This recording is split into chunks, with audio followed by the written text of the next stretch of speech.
When a mysterious illness wipes out 90% of the population of children, the survivors are sent to a camp for the government to study the superpowers they mysteriously acquired.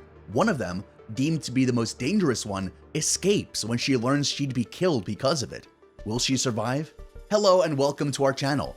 Today we'll recap and review a sci-fi movie called Darkest Mind. Let's check it out. The film begins with the death of a young girl in a school cafeteria. Soon after, TV reports confirmed that 90% of the world's children have been wiped out by a mysterious disease known as IAAN, Idiopathic Adolescent Acute Neurodegeneration. It's the type of disease that causes a person to exhibit unusual behavior and then suddenly die. Ruby, a 10-year-old girl, accidentally touched her parents' hands, causing her to vanish from their memories, and they were the ones who called the cops to have her surrendered. Realizing that her parents are not going to be there to protect her when she needs them is extremely painful for her. The sound of her voice when she yells "please" indicates that she believes her parents are punishing her without knowing what she's done. Those who were captured are the ones who survived the disease, and they are placed in a camp for the country's safety. They are known as PSI and come in 5 different colors. Green is the most intelligent color and the safest color to approach. Those who can control things are referred to as blue, while those who can control electricity are referred to as yellow. The rare ones, red, who have the ability to start fires, and orange, who have the ability to control your mind, are deemed dangerous and must be eliminated. A doctor examined Ruby to determine what color she was, and he discovered she was an orange. The doctor attempted to kill her by injection, but she used her powers on him, causing him to change her identification to green. In a test where they used high frequency as a control strategy to determine their classification, Ruby passed out and fell to the ground, revealing her identity after 6 years of hiding. She awoke handcuffed on a bed with Dr. Begbie, or Kate, in front of her. She slips a note into Ruby's chart, instructing her to meet her in the boiler room if she wants to live, as they already know she's an orange and intend to kill her. Wow, isn't that a real friend in there? She put her line on the job to help Ruby. The doctor in charge received the results of the frequency test, or what they refer to as white noise, and Ruby's results revealed that she is an orange. They notified Captain McManus and placed the infirmary on lockdown. Ruby enters the boiler room and Kate transports her to her car. Kate instructed her to cover her face as much as possible so that they wouldn't see her. When they arrive at the gate, the captain inquired about Kate's companions. She explained that she was accompanied by Dr. Jones, but the captain was skeptical. He went up to Ruby, who was hiding in the back.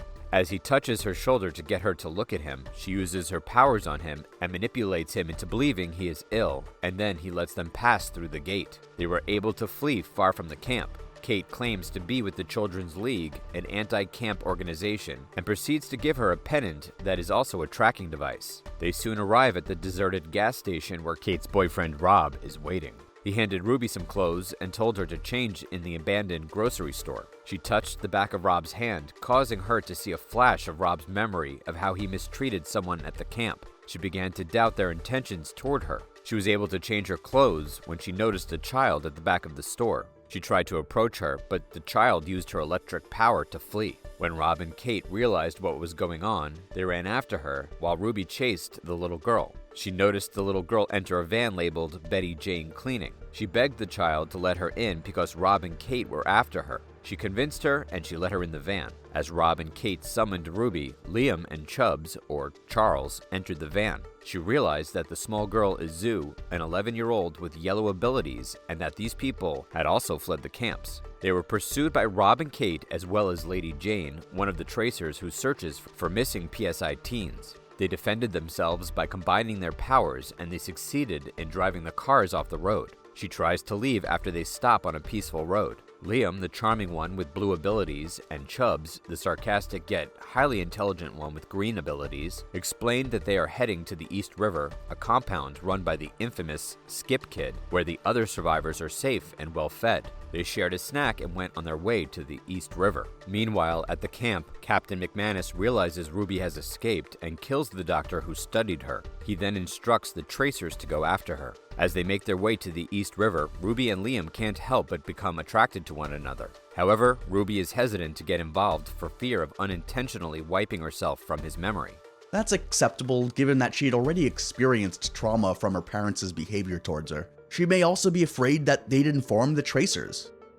They stopped at an abandoned Walmart where they encountered other survivors with superpowers. They explained themselves to the kids, and they all agreed to spend the night together. They had spent the night around a campfire talking about the East River when one of the other kids informed them that they knew exactly where it was. Ruby uses her power on one of the kids, causing him to reveal the clue, EDO. Ruby and Chubbs then solve the puzzle, causing them to hear the frequency of the radio calling out to other superpowered kids and telling them the location, which is in Virginia. She sobbed her way out of the building, tossing the yellow keychain her father had given her. Liam caught up to her and handed it to her, assuring her that she is not alone. They returned to the van but were ambushed by Lady Jane. She used her powers by holding her hand and telling her to keep walking indefinitely and not to ever stop, even if she was tired or hungry, to which Lady Jane complied. Ruby passed out as a result of this. When she woke up, she heard Chubbs and Liam arguing and decided to leave, but they refused and told her that they were abandoning Betty Jane.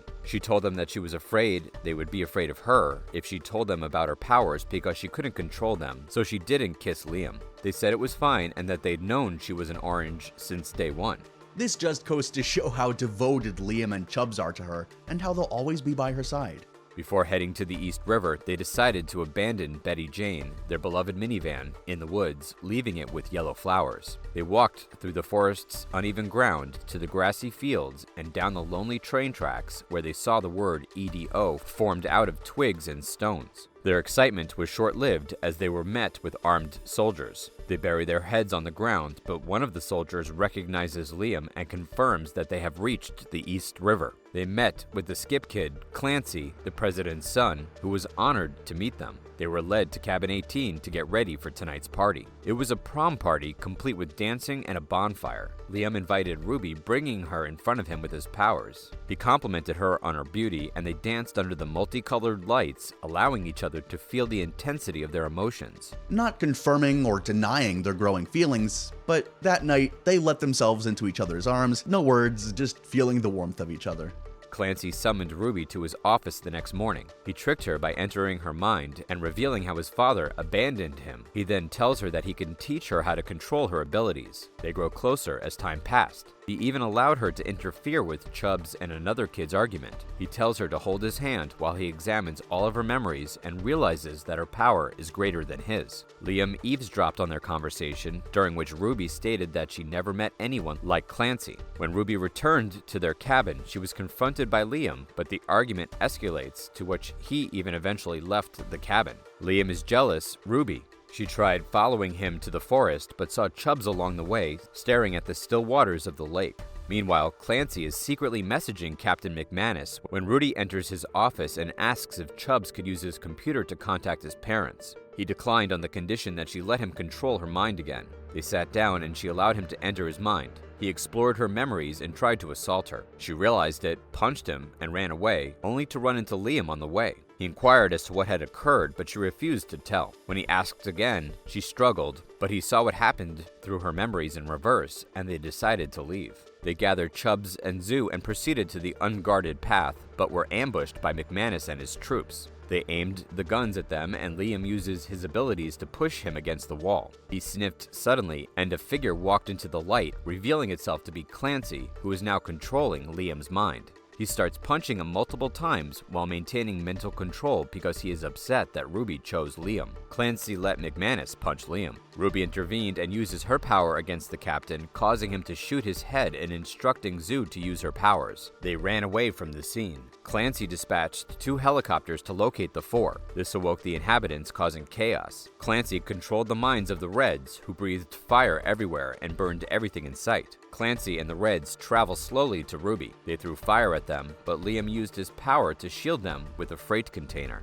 This leaves Ruby with a choice. She told the 3 to save as many as they could before turning to face Clancy alone.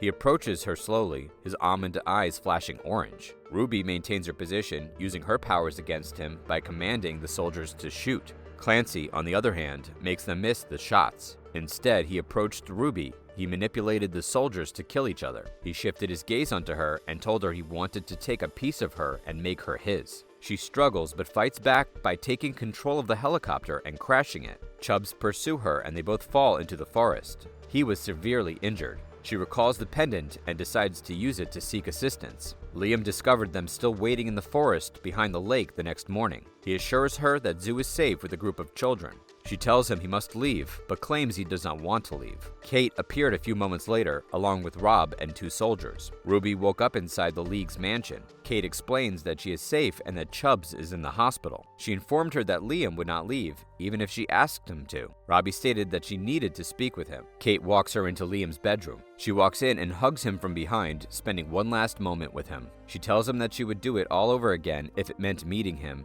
and he responds by telling her a story about how they met and how, if given a chance, it would happen again. He concludes by saying he loves her. Salty tears streamed from her eyes as she told him to close his eyes and then kissed him gently, erasing herself from his memories in order for him to leave. Ruby was standing at the door as Kate entered the room with his belongings. As he opened his eyes, he doesn't recall them.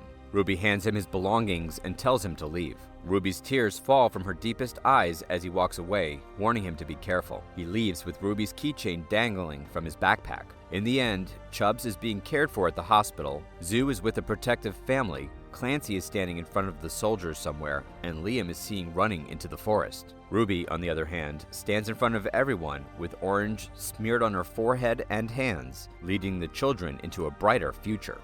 The scenes are a mix of romantic, exciting, tear-jerking, and entertaining. It tells the story of a young girl who gives up the one she loves for the sake of future generations. It also teaches the value of friendship and demonstrates the power of the mind. If you enjoy a good story that'll leave you wanting more, you should watch this film. Please subscribe to our channel to be notified when we upload. Also, don't forget to suggest movies that you want us to recap in the future in the comments down below.